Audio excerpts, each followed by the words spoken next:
All right. Well, I'm going to start chapter 23. I've broken it up into two parts because of the length of this presentation. We're going to start with the first part on disorders of the nervous system, which deals primarily with the anatomy and physiology, and then we'll get into a few disorders and save the others for the second talk. So before going on to disorders of the nervous system, I think it's important that we understand the basic makeup of a nerve cell. And a neuron is the name for a nerve cell. A neuron is important because it's a conduit to send signals to and from other nerve cells, to muscles and glands and those sort of things. Neurons receive sensory information, and they do that through the properties of a neuron, which include dendrites. Dendrites conduct impulses from nearby cells to the cell body. And the cell body of a neuron is just like the cell body of any cell in your body. That's where energy production and waste removal occurs. And then we have the axons, and the axons sends the signal to the target tissue. We essentially have two types of nerve cells, sensory or motor. Sensory nerve cells in the peripheral nervous system will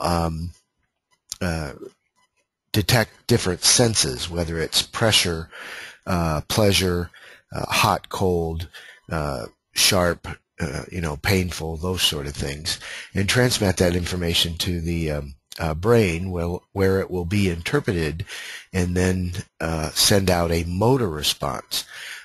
Best example of that is when you hold your finger over an open flame or an open fire or a candle. The sensory neurons send the information to the brain that that's hot, and the motor neurons tell you to pull your finger away from the flame. So here's an example or a diagram of a neuron all the way down to the synapse, and you see that you've got the cell of the neuron, and reaching out from the cell are these dendrites, and at the end of the dendrite are axons, and these nerve axons are covered with a myelin sheath. And sometimes, particularly like in diseases with neuromuscular wasting diseases, myasthenia gravis, those sort of things often affect the myelin sheath. And then at the end of the axon, there is the synapse.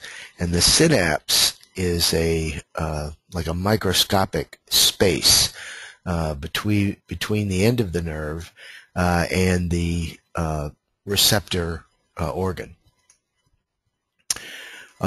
Several nerves or neurons bundled together with connective tissue make up your nerve branches, and they're supplied with oxygen and nutrients from the bloodstream by blood vessels that are also contained within the nerve. As far as nerve conduction, as far as getting the impulses from one neuron to the next, and then eventually to the target organ, it requires neurotransmitters. And that space between the nerves is called the synapse. And the neuroeffector junction is the end of the axon to the target tissue receptors, the synapse being the space there as well. And the neurotransmitter is the chemical that crosses the synapse and attaches to the receptor site so that whatever that neurotransmitter is supposed to cause will happen. I'll give you an example here in just a second. And the neurotransmitter, once the target cell has been stimulated, the neurotransmitter is released back into the synapse, where it's pulled back into the presynaptic cell, where it's degraded and then reused. And that degradation and reusing isn't infinite. At some point, if we don't continue supplying a neurotransmitter, then that stimulation stops. A good example of the neurotransmitter, or when we look at the sympathetic and the parasympathetic nervous systems. The sympathetic nervous system, the neurotransmitter is epinephrine or adrenaline. That's why it's called the adrenergic nervous system as well. And when that neurotransmitter, adrenaline, is released into the bloodstream, it travels through these nerves to the end of the axon, to the target tissue, let's say the heart, crosses the synapse into the heart tissue, where it binds with the receptor sites on the heart, causing an increase in heart rate and strength and contraction. You essentially have two nervous systems in your body. You have the central nervous system, which is the brain and the spinal cord, outlined there in lime green, and then you have the peripheral nervous system, which is outlined there in some kind of color. I don't know what you'd call it. Not one of the standard four. But so we have two different nervous systems. The central nervous system is the brain and the spinal cord, as I had mentioned, and the brain is the primary organ of the nervous system. It's the control center for all your nerves. It's protected by the cranium, which is an inflexible box that does not give in the adult patient. There's a blood supply to the brain through the carotid and vertebral arteries located in the neck. And there's also something to protect the brain known as the blood-brain barrier. It's a barrier that only lets certain substances into the brain. So when you think of the word brain, or when I say the word brain, more than likely you're thinking of the cerebrum. The cerebrum is the largest part of the brain. It's divided into a left half and a right half. It's also divided into four lobes, named after the bones above them. So you'll have two frontal lobes, two temporal lobes, two parietal lobes, and two occipital lobes. And directly below the cerebrum lies the cerebellum. And the cerebellum is, many people call a mini brain, but the cerebellum is where fine motor skills, balance, and that sort of stuff is managed. And then you have the brain stem, the pons, and the medulla oblongata. And the brain stem is responsible for all your vegetative functions. Breathing, digestion, peristalsis, all those things are managed by the brain stem. If you dissect the brain in half and look further at the brain stem, we had talked about the pons and the medulla oblongata, but then we have the midbrain as well. And further up into the cortex, the cerebral cortex, we have the thalamus and the hypothalamus. And the thalamus and the hypothalamus, hypothalamus particularly, is important in regulating body temperature. The cerebrum is the outermost portion of the brain, and we just looked at the cerebral cortex in this slide here, which is the center of the brain, housing the thalamus and the hypothalamus, and also it's not identified, but the pituitary gland right there, which is the master gland for the control of your endocrine system.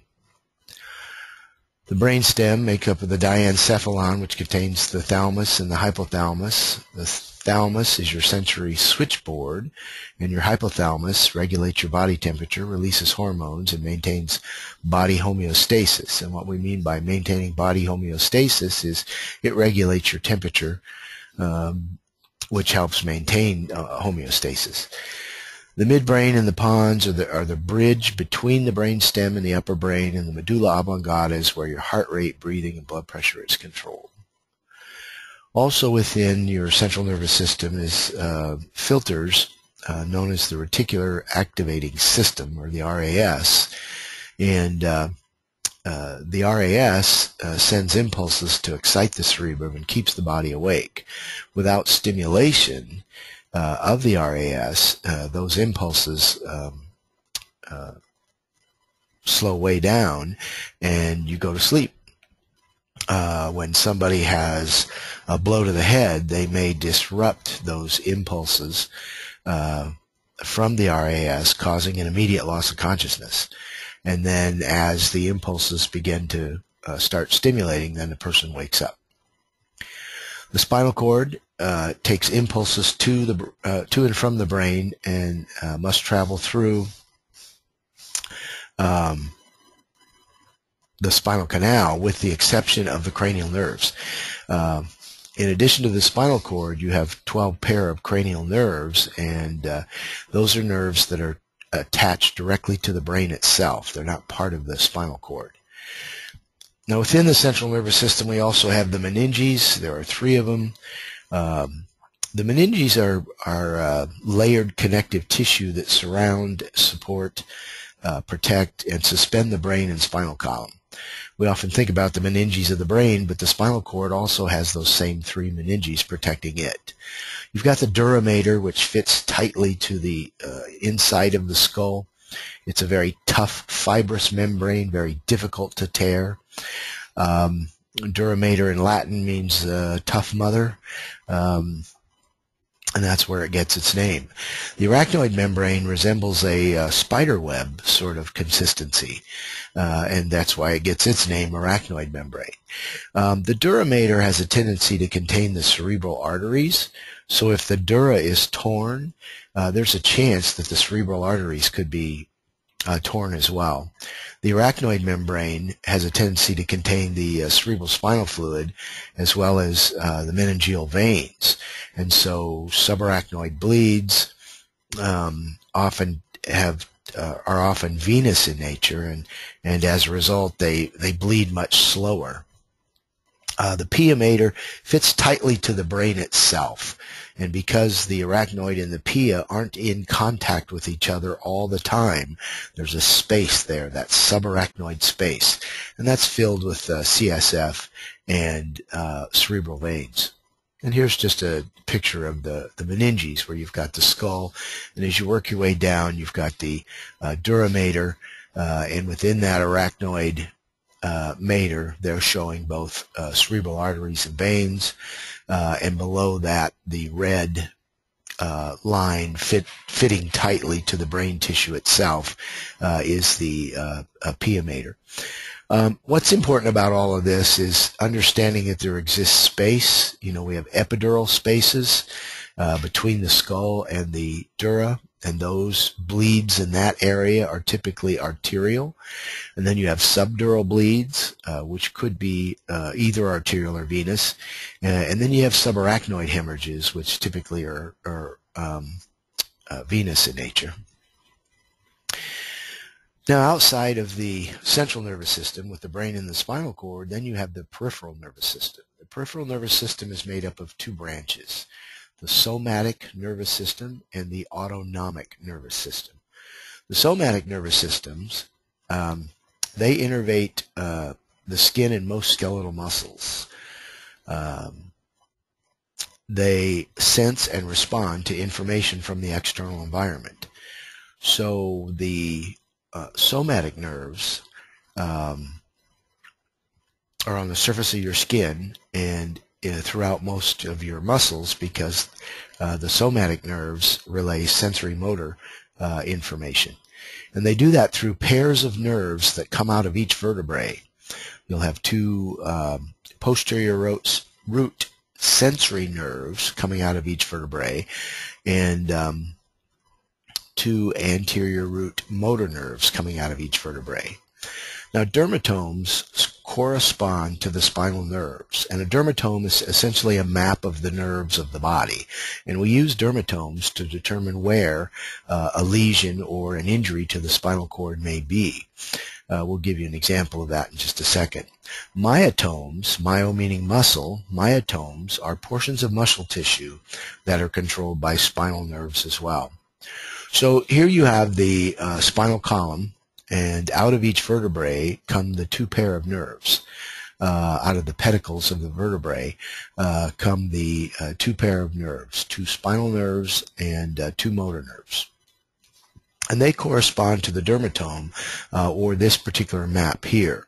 As an example, if I'm assessing my patient following a spinal cord injury and they have no feeling from the nipples down, then I know that's the site of the injury is at the thoracic floor vertebrae. If they have no feeling, excuse me, if they have no feeling from the belly button down, then I'm looking more at like a T10, T11 injury, where if we look at the shoulders, if they're paralyzed from the shoulders down, we're looking at like C3, C4. The peripheral nervous system also has visceral nerves. Somatic nerves innervate the skin and the muscles, where visceral nerves innervate the organs. And they follow an indirect path to the central nervous system. The autonomic nervous system is part of this. The autonomic nervous system includes the sympathetic nervous system and the parasympathetic nervous system. The sympathetic nervous system, the sympathetic nerves follow the somatic nerves to the periphery and release a neurotransmitter called adrenaline. And when adrenaline is released by the sympathetic nervous system, we'll see an increase in heart rate, strength, and contraction. We'll see a dilation of arteries. We'll see a dilation of the bronchioles. We'll see a increase in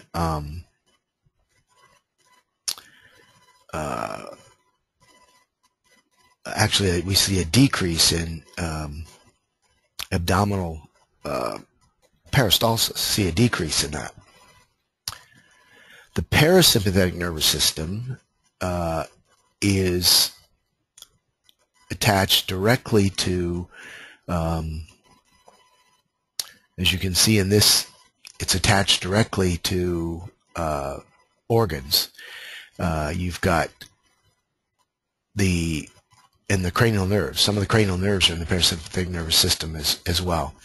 You've got the third cranial nerve, the oculomotor nerve, which controls pupil response to light. You've got the looks like the seventh and the ninth cranial nerve, which have to do with movement in the face and shoulders, and the 10th cranial nerve, which is the vagus nerve. And when the 10th cranial nerve is stimulated, we know that that releases acetylcholine. Acetylcholine crosses that synapse in the organ and binds in those acetylcholine receptor sites, causing the heart rate to slow down. It also increases gut motility and those things. So with the peripheral nervous system, we have cranial nerves. I had mentioned those. There are 12 pair of cranial nerves that exit through small holes, and they are attached directly to the brain, with the exception of the 11th cranial nerve. They are responsible for things like sight, hearing, balance, smell, taste. They're responsible for things like the muscles of the eye, the face, the neck, the shoulders, the tongue, and the pharynx. And some have sensory and motor function as well, particularly related to movement of the face. Posture and gait, position, involuntary movements, gait, posturing are all controlled by the cerebellum. When we think of posturing, essentially there's two types of posturing that you'll see in patients with some sort of either pressure on the cerebellum or injury to the brainstem or cerebellum itself, and that includes decorticate posturing, which think of to the core. The extremities flex up towards the core, the feet extend outward, or you can have tension posturing, which is also known as decerebrate, where the arms extend way out and rotate, and the feet extend out as well. So here you can see the two type of flexion and extension posturing, or decorticate and decerebrate posturing, which when you do see it is a good indicator of serious brain injury, where it could be related to herniation or pressure being put on the cerebrum or the brainstem, or it could be related to injuries to those two areas of the brain as well. In assessing a patient with a neurologic deficit, we're going to look at their mental status. And to assess mental status, the easiest and quickest way is to use AVPU. Now, we are all familiar with AVPU, where A is alert. And I guess when I think of alert, awake and alert are two different things. A person can be awake. Their eyes can be open. They can be talking to you. Excuse me. But that doesn't mean that they're alert. In order to assess alertness, we ask those standard 3 or 4 questions. Everybody should know who they are. They should know where they are. They should have a general idea of time, and they should know what happened. Now, if they don't, then certainly they're not alert.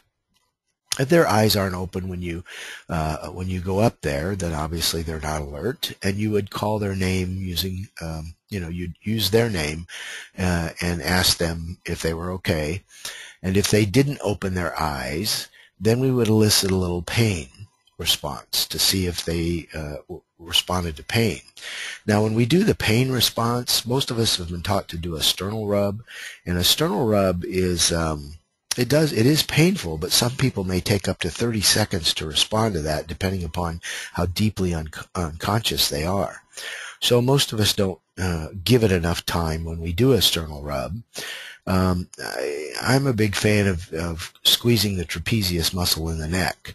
That is innervated by one of the cranial nerves that is attached directly to the brain, where when you do a sternal rub, you're testing a reflex. It's much like putting your finger in the hand of a baby.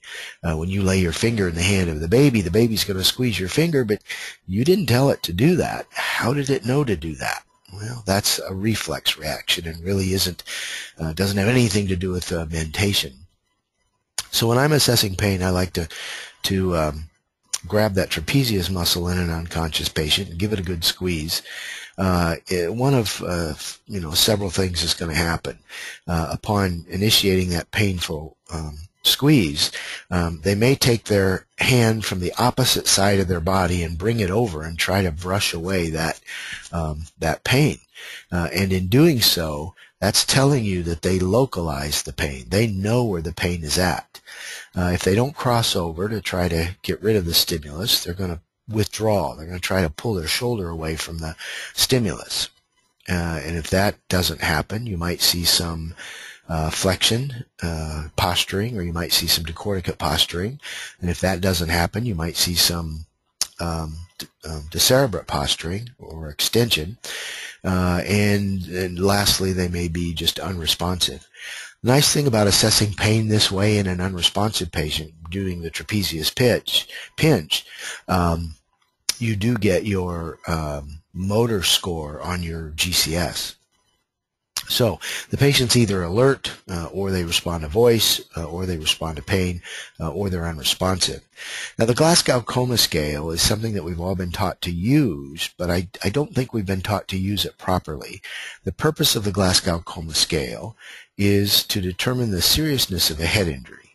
So we have to use it primarily in patients who have head injuries. If the patient does not have a head injury, as an example, their mental status is altered because their blood glucose is low, then the GCS really isn't helpful in that particular situation. So when applying the Glasgow Coma Scale, we apply that in brain injury, and we should apply it after we've ruled out other common causes of altered mental status.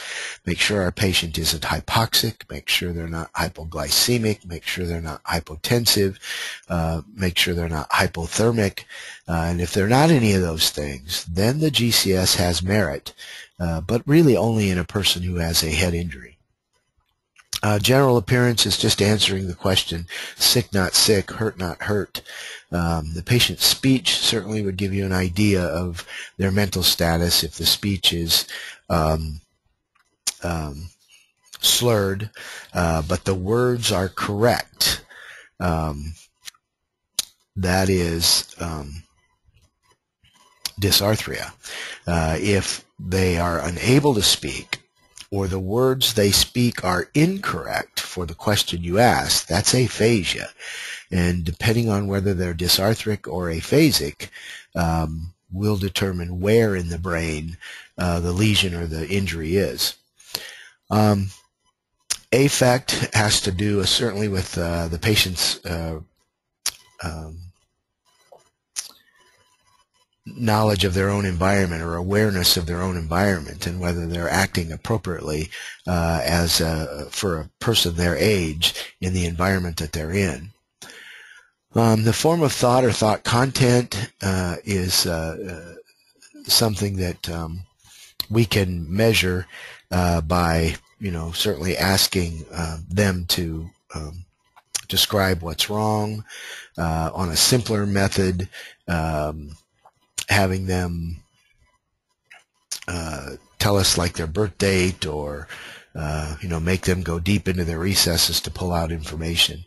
Orientation, they should know who they are, where they are, general idea, time, and what happened. And memory, there are people certainly that don't know what day it is or date, and that doesn't mean that they have a problem with their memory. It may be that they just don't care about those things.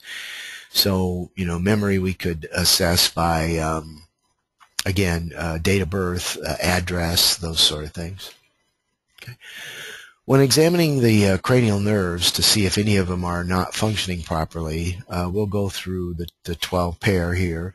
In examining the first cranial nerve, that's the olfactory nerve, and you can tear open an alcohol swab, have the patient close their eyes, tear open an alcohol swab and run it under their nose, ask them to take in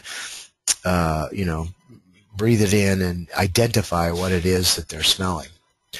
The second cranial nerve is the optic nerve, and by having them cover up one eye, this mostly has to do with sight. So have them cover one eye and hold up two fingers and ask them how many fingers you're holding up. The third cranial nerve, the oculomotor nerve, has to deal with the movement of the eyes. So having them follow your finger from left to right, both eyes should track your finger from left to right. The third cranial nerve also deals with pupil response to light, so shining a light into their pupils to see if they both react equally is a method of testing the function of the third cranial nerve as well. The fifth cranial nerve, that's the motor control of the face and the jaw muscles, so having them open their mouth and close their mouth would be a way to test the fifth cranial nerve. Also, the fifth cranial nerve, you can test differences between sharp and dull sensations on the face from side to side.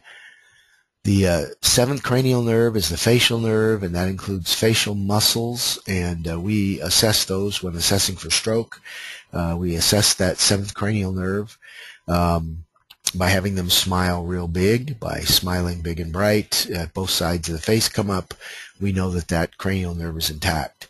The eighth cranial nerve is hearing, so by standing behind them and placing your fingers together and rubbing them on one side of the ear, on the right ear or the left ear, and asking them to identify which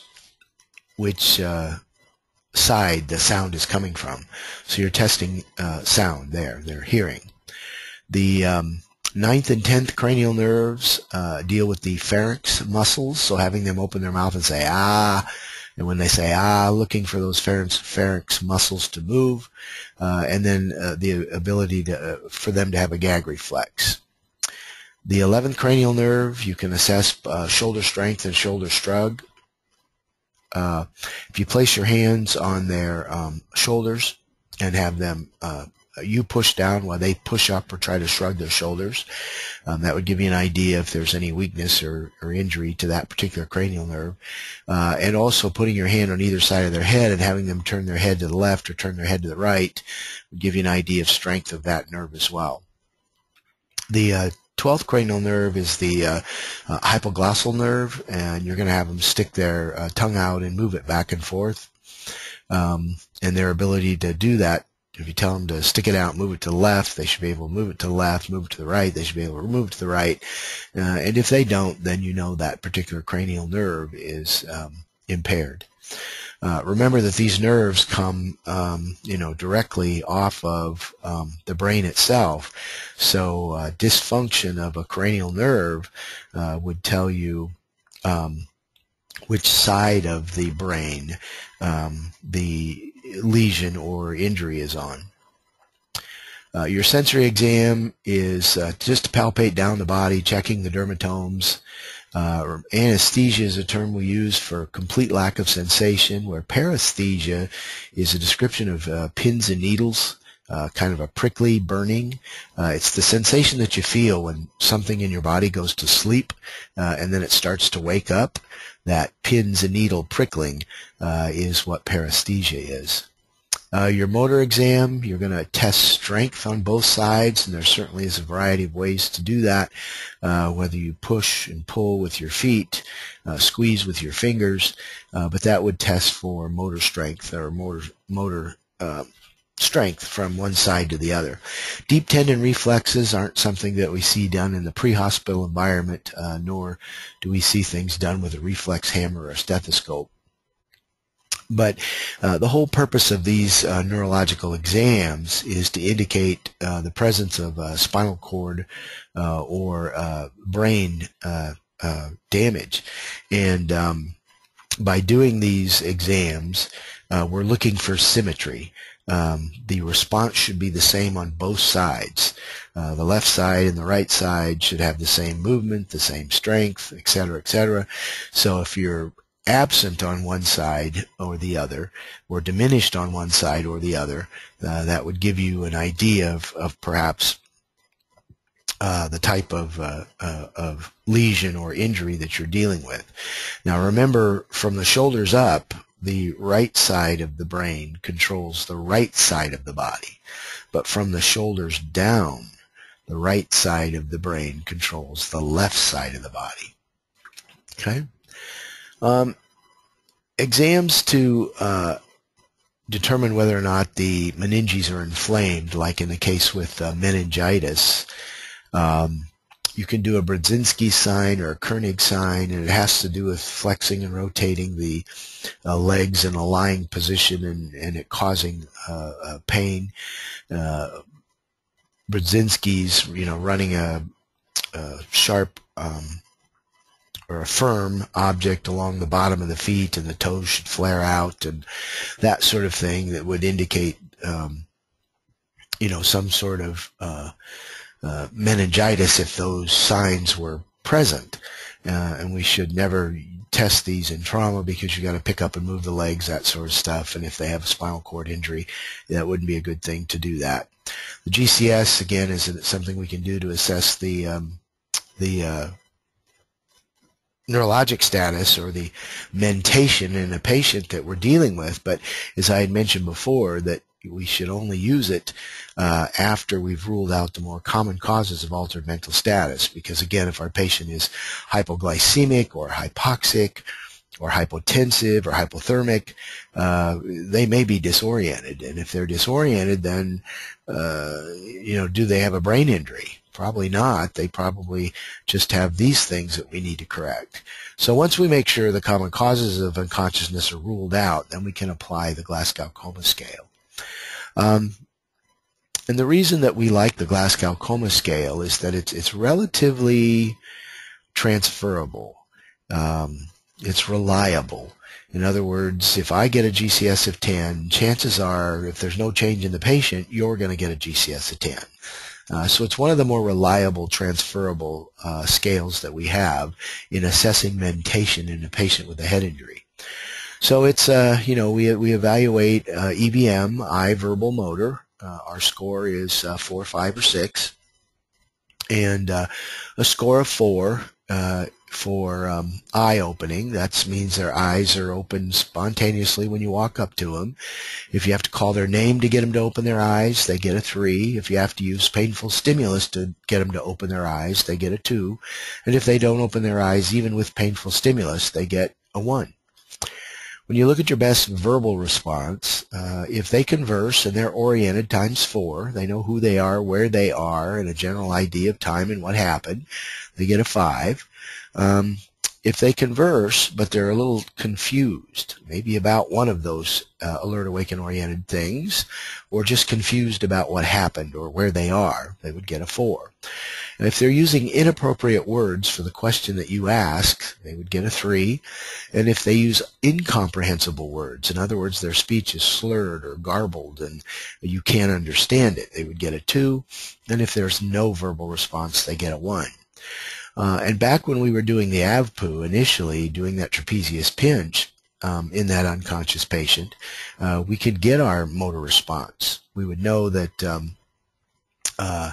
if they're awake and can obey a simple command, and my simple command that I like to use is show me 2 fingers, and you can be more you can be more defined by show me 2 fingers using your right hand. So for a person to hold up their right hand and then only show you 2 fingers tells you a whole lot about mentation. They're able to hear what you say, they're able to interpret it, they're able to formulate a motor response holding up the right hand and only 2 fingers. So that tells you that they've got high mental function if they can do that. Then if they aren't able to obey commands, can they localize pain? And that's in that unresponsive person who crosses over, or certainly that patient who can tell you where they hurt. If their eyes are closed, do they withdraw the pain? If they, when you apply a painful stimulus, if their body flexes in posturing, that would be decorticate posturing. If you apply a painful stimulus and their body extends, that would be decerebrate posturing, and you may get no response. So even if a patient has eyes are not opened, there's no verbal response, and they're unable to move, they still score a 3. Anything less than 14 in the presence of a head injury would indicate a head injury. 14 to 12 is a mild head injury. 11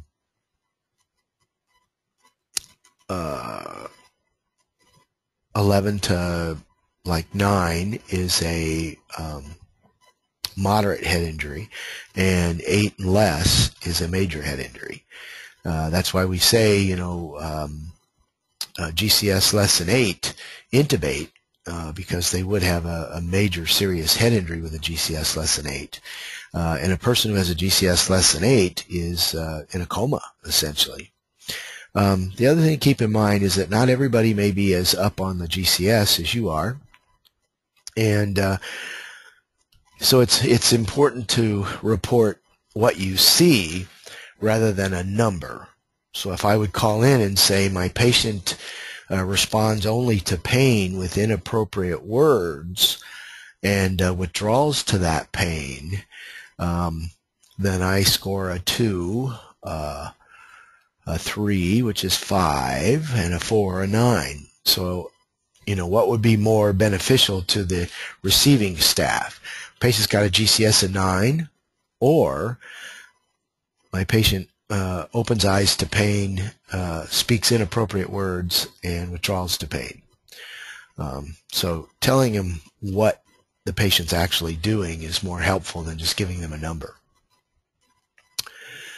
As far as description and definition of an altered mental status, when there's a disruption of emotional, intellectual functioning, or a dysfunction of the reticular activating formation or within the cerebral cortex, that dysfunction or disruption is an altered mental status.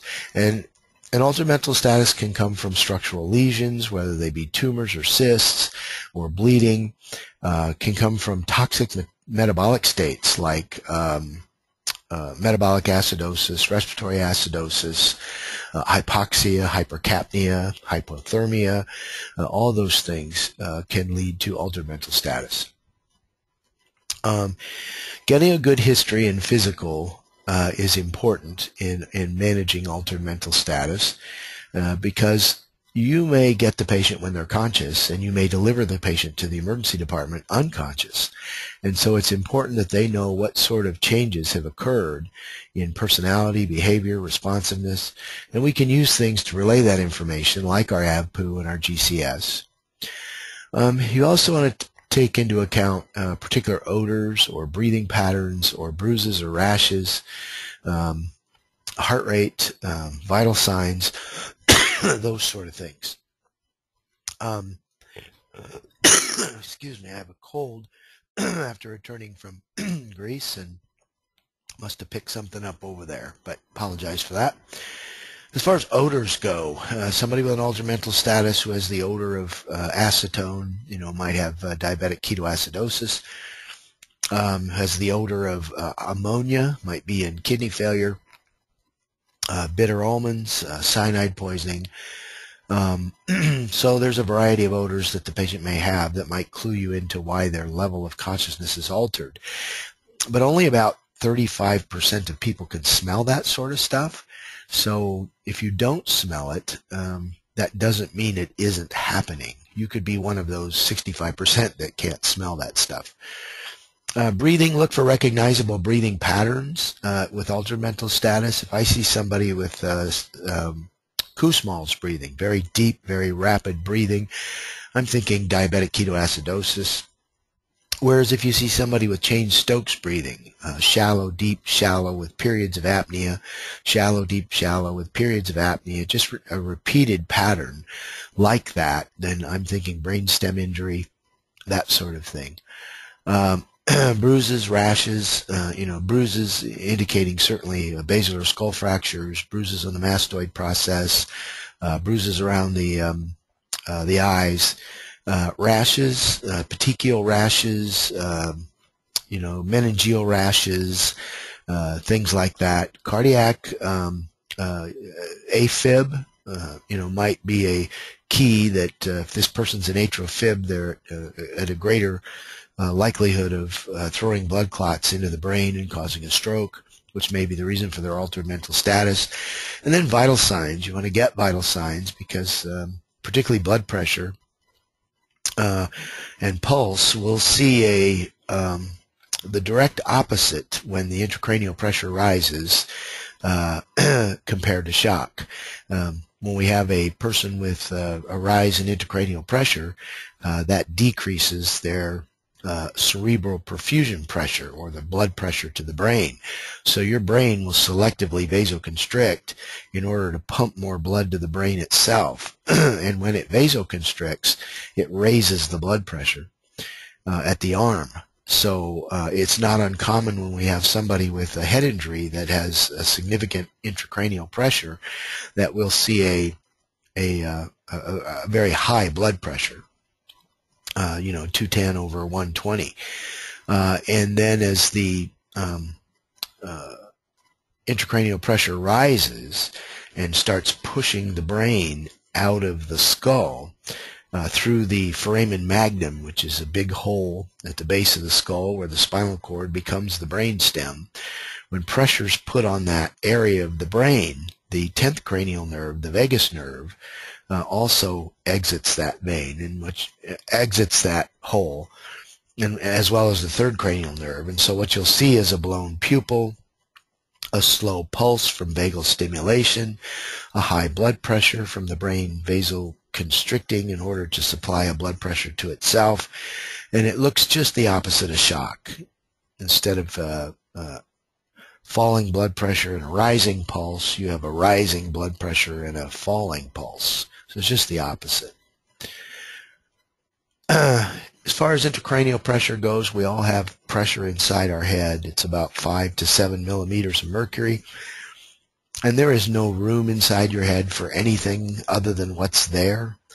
Your brain, your spinal, your brain, your arteries, veins, CSF occupy almost 100% of your skull. So there's just no room for anything else. And when you injure your brain and it swells, swelling is liquid, liquid's non-compressible. It causes the pressure inside the head to rise drastically. And the higher that pressure inside the head rises, the less the blood flow to your brain. So any bleeding, any cysts, infection, swelling from edema, not being able to drain cerebral spinal fluid, any of that sort of stuff is going to cause a increase in intracranial pressure, and if left untreated is going to lead to herniation of the brain onto the brain stem and causing brain stem death.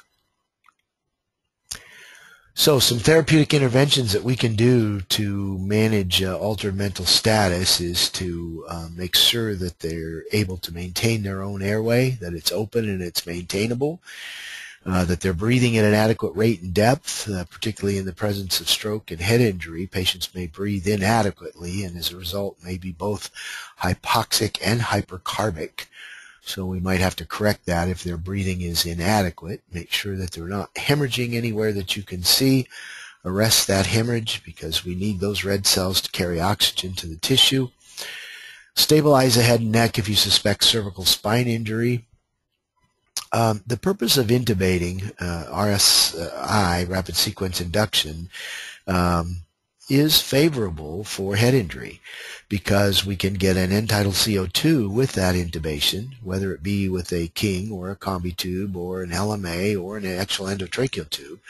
We can get an end-tidal CO2 and then adjust our ventilations accordingly to keep them in a range of 35 to 40 or 30 to 35, depending on which resource you look at. But keeping their end-tidal CO2 to where it decreases intracranial pressure. So intubation may be something that you have to do early in patients with altered mental status. You want to establish an IV, do a blood draw to check your blood glucose. That's something that you could do bedside, is check blood glucose, because that would be a very common cause of altered mental status. Get a good history from the patient if they can, if not from family. If, of course, the patient's unable to answer questions because of a stroke or a head injury with altered mental status, then you may have to get assistance from family or friends. Wernicke's encephalopathy is something that we see as a form of altered mental status, and it's caused by a deficiency in vitamin B1. It presents as confusion, ataxia, and oculomotor disturbances. You're going to see this in somebody who's, they always point to the chronic alcoholic, somebody who's chronically, consuming alcohol. But that isn't necessarily the case. We're looking more at somebody who has malnutrition. So if that chronic alcoholic is emaciated, absolutely, they're going to have a vitamin B deficiency. If the patient is emaciated, regardless of their alcohol intake, they're going to have a vitamin B deficiency. And Korsakoff psychosis is something that we also may see with Wernicke's encephalopathy, and that's a psychosis where they have an altered mental status, they have memory impairment, learning inability, they make stuff up, so they're almost like schizophrenic. So you got Korsakoff psychosis and Wernicke's encephalopathy, and these two things, one is permanent and one is reversible. And when you see a patient with these altered mental status, ataxia, oculomotor disturbances, memory impairment, learning inability, making stuff up, it could be either or. And what's important about this is that we have to give thiamine before we administer glucose. So if you live in a population where this is common, then you probably should have thiamine in your drug kits. Many drug kits have removed thiamine and don't use it because they just don't have this type of population. The issue here, of course, is that if you give thiamine and then glucose, you'll prevent a permanent psychosis that will occur in these patients with low vitamin B deficiency. Now, delirium versus dementia. These are two terms that we move back and forth, use back and forth to mean the same thing, but they aren't. Delirium is short-term temporary mental confusion with fluctuations in consciousness. It could be across the whole brain tissue. It could be caused by something outside the central nervous system. As an example, in the elderly, the most common cause of delirium in the elderly is urinary tract infection. So it doesn't have anything to do with the brain itself. It's just how the brain responds to the toxins and the poisons that circulate in the bloodstream when you have a urinary tract infection. So it's important that if we believe our patient is delirious or has delirium, that we find and fix the cause of that, and the delirium will go away, because delirium is short-term and temporary. Where dementia is a long-term decline in mental facilities. It's a degenerative neurologic disorder. Dementia, senile dementia is probably the one most commonly used. So we see it commonly in the elderly. And when we have a patient with, senile dementia, they require supportive care and continuous supervision. We'll also see this dementia with Alzheimer's, organic brain syndrome. There's a variety of different degenerative neurologic disorders that will cause dementia. So therapeutic interventions for the two: delirium, find and fix the cause; dementia, just supportive. And you're going to know whether this is sudden onset or whether this is something they always have by speaking with the family. Seizures. Now, seizures are really interesting. It's a temporary alteration in behavior and consciousness caused by an abnormal electrical activity of the neurons in the brain. I like to think of it as a massive, uncontrolled discharge of neurons. Seizures can be in one lobe. Seizures could be in two lobes. Seizures could be in one hemisphere. Seizures could be in the whole brain. It could involve both hemispheres. And depending upon where the seizure is located determines what we call it and how it shows. Now, seizures are a sign. They're a sign of something more dangerous. Seizures can be caused by hypoxia. Seizures can be caused by hypoglycemia, but can also cause hypoglycemia, because during a tonic-clonic grand mal seizure, you're expending energy at about 300 times more than you ever would. So if you don't have good sugar stores, you may burn all that energy up during your seizure and become hypoglycemic. For that reason, in all seizure patients, when they finish having their seizure and they're postdictal, we need to get a blood glucose to make sure that they're not hypoglycemic as a result of their seizure.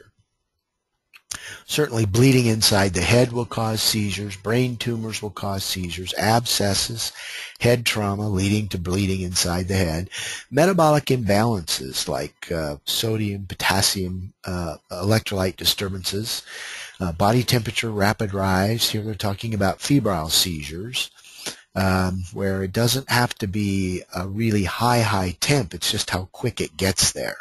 A rapid rise in body temperature causes the febrile type seizures. Certainly withdrawal from any drugs, whether it be antidepressants. A sudden withdrawal of antidepressants can cause seizures. Sudden withdrawal from alcohol, sudden withdrawal from street drugs will cause seizures as well. There are different types of seizures. There are partial seizures, and a partial seizure only involves one hemisphere of the brain, or a part of one hemisphere of the brain. And they can be simple or they can be complex. A simple partial seizure, what you'll see there is perhaps a twitching of one part of the body. Maybe just the upper lip is twitching back and forth on one side of the body, or the eye twitches, or one hand jerks or one arm jerks back and forth. That's a simple partial seizure. A complex partial seizure involves both hemispheres, and in both of these, simple and complex, the patient does not lose consciousness. In a complex partial seizure, they don't lose consciousness, but they're not really aware of their environment. With a complex partial seizure, there's a lot of hand wringing, there's a lot of wandering, There's a lot of picking at stuff. They may scream out obscenities. The very first time I saw a complex partial seizure, I would have sworn I was dealing with an elder woman who was having a psychotic event, and it turned out that she was having complex partial seizures. Now, generalized seizures involve both hemispheres, and generalized seizures often lead to unconsciousness. Absence seizures are what we call petit mal seizures. And absence or petit mal seizures occur primarily in young girls. They usually grow out of them. They can occur at 100 to 150 seizures a day. And the child typically just eyes roll back in the head. They don't fall down, unless, of course, they're walking downstairs when it occurs. But if they're standing there, they'll just stop where they are. Their eyes will roll back in their head, and they'll go away for a little while. Not very long, just a few seconds, and then they'll come back. If they're sitting in a desk, same thing. Eyes will roll back in their head. They may close their eyes. They may go away for a little bit, then come back. They often don't, when they come back, they're often embarrassed. They're not sure what happened. They may be a little unfamiliar with their environment as well. But they do grow out of the absence seizures. That's usually not life-threatening. The child is often labeled as a daydreamer. Tonic-clonic seizures. Tonic refers to a tightening of the muscle, and clonic, a rhythmic jerking. So your tonic-clonic seizure is your grand mal seizure. Your tonic-clonic seizure starts with a stiffening of the muscles, and then a rhythmic jerking of the muscles, and then eventually a stopping of all muscle activity, and the patient rests. Now, during a tonic-clonic grand mal seizure, the patient is unconscious because their muscles are twitching. They may bite their tongue, so there may be some tongue biting, some bleeding in their mouth.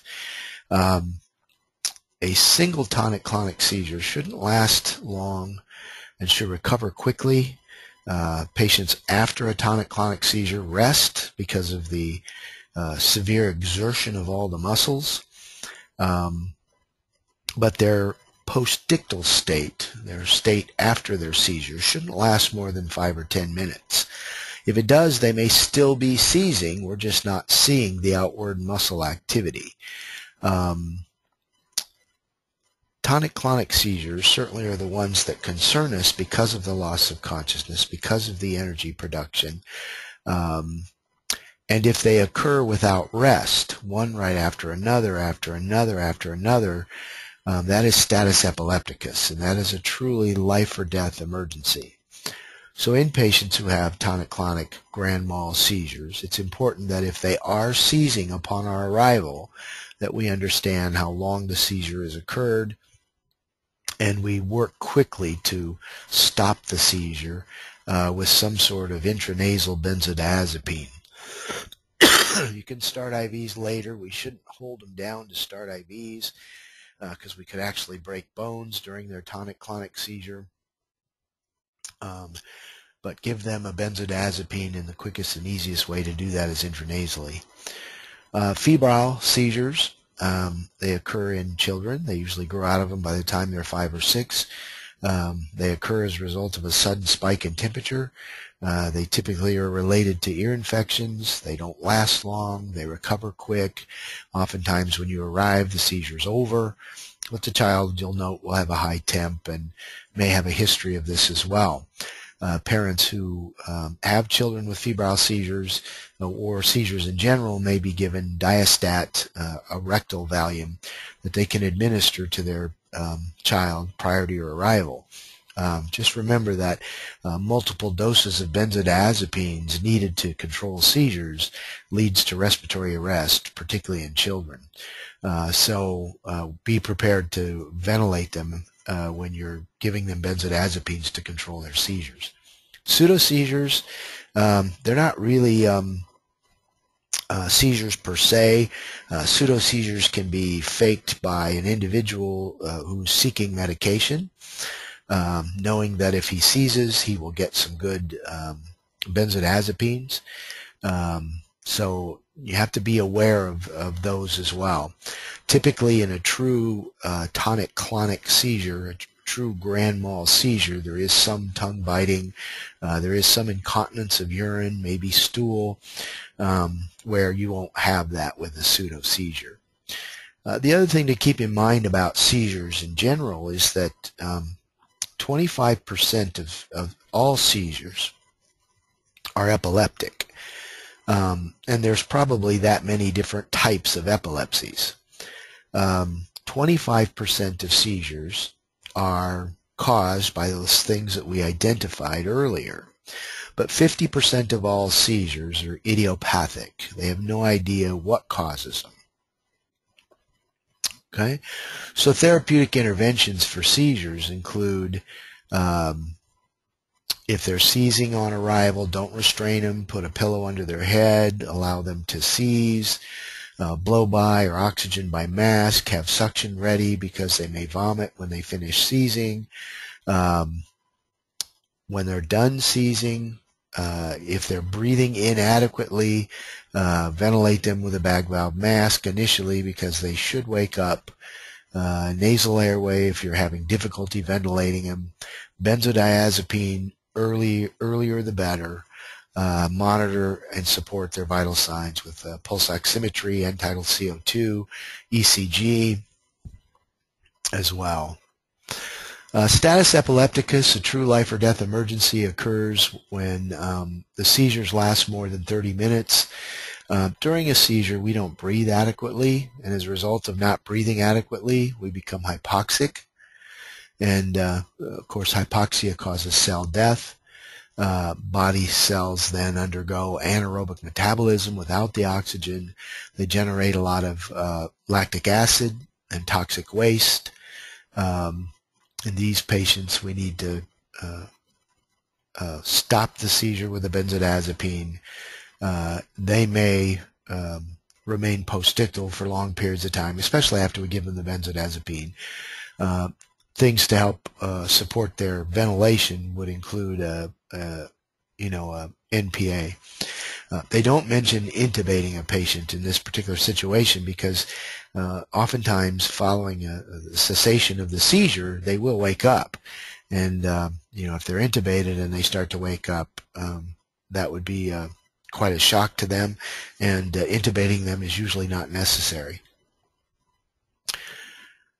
Okay, NPA, again, consider nasal intubation, and these would be only in cases where you have status epilepticus. High percent of oxygen because of the consumption they're going to use during their seizure. Benzodiazepines, whatever you can give intranasally, because you can't give them all intranasally. There's some that you can't, but those that you can, you'd want to do that earlier than later, intranasally, and then transport immediately. Syncope. Syncope is a transient loss of consciousness. It's fainting, passing out, blacking out, whatever. And there are some different causes of syncope. There's cardiac causes, which would be an arrhythmia, where a heart rate is too fast or a heart rate is too slow, or non-cardiac causes, like standing up quickly if you're hypotensive. The actual length of unconsciousness and the history of present illness is important to determine whether this is cardiac or non-cardiac in nature. Typically, non-cardiac syncope responds after you lie flat. You get lightheaded, you get dizzy, you lie down, you lie there flat for a while, blood gets up to your brain, everything's better. As you sit up, your lightheaded dizziness has gone away, and then as you stand up, everything's okay. That's a non-cardiac type of syncope. But if the patient's syncope continues, even after lying flat, and sitting them up makes them lightheaded, dizzy, like they're going to pass out, if they're orthostatically positive, certainly that could be cardiac. So you're going to want to identify and fix the underlying cause, hook up your monitors, pulse oximetry, end-tidal CO2, cardiac monitor, gain IV access, check their blood glucose, because that can cause syncope as well. Get a 12-lead ECG to see if you've got a cardiac reason for their syncope. Headaches, headaches can be debilitating, particularly migraine headaches.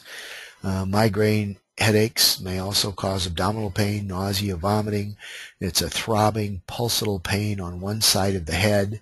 Migraines are often associated with an aura like a tonic-clonic seizure is, where a certain noise, sound, smell, taste would let the individual know that they're about to have a seizure or about to have a migraine. Patients with migraines require sleep in a quiet, dark area with positive family support and medications that we particularly don't give pre-hospital. Cluster headaches are localized behind or around the eye, the temple, the forehead, or the cheek. It's a severe stabbing pain that occurs, and again, treatment for that is going to be supportive. Certainly you may be able to give some sort of pain medication if the pain is severe enough for them to call 911. Non-vascular headaches have nothing to do with blood vessels. Hypertension will cause headaches. Stroke can cause a thunderclap headache, the worst headache in their life, and typically strokes that have subarachnoid hemorrhage associated with it or subdural bleeds associated with it is where you get those thunderclap headaches. Brain tumors, abscesses certainly can cause headaches as the tumor enlarges or the abscess enlarges. It causes pain or headache pain. Tension headaches, those are what most of us get when we do have a mild headache. Might be the result of tension of the muscles in our neck that spread up around our skull and cause us to have tension headaches, usually in the frontal lobes. Therapeutic interventions for headaches include supportive care, ABCs, standard precautions, because headaches could be the result of a meningitis, viral or bacterial, and supplemental oxygen if indicated, and certainly pain administration as well. We have the ability to alleviate a person's pain, and we should do so when possible. We have a variety of methods to do it. It's just choosing what method is best for this particular patient. And by alleviating their pain, we do begin the process of healing faster. There's a lot of science to support the sooner pain is under control, the better outcomes the patient has. So with that, I'm going to end part one of disorders of the nervous system, and I'll be talking to you soon about part two.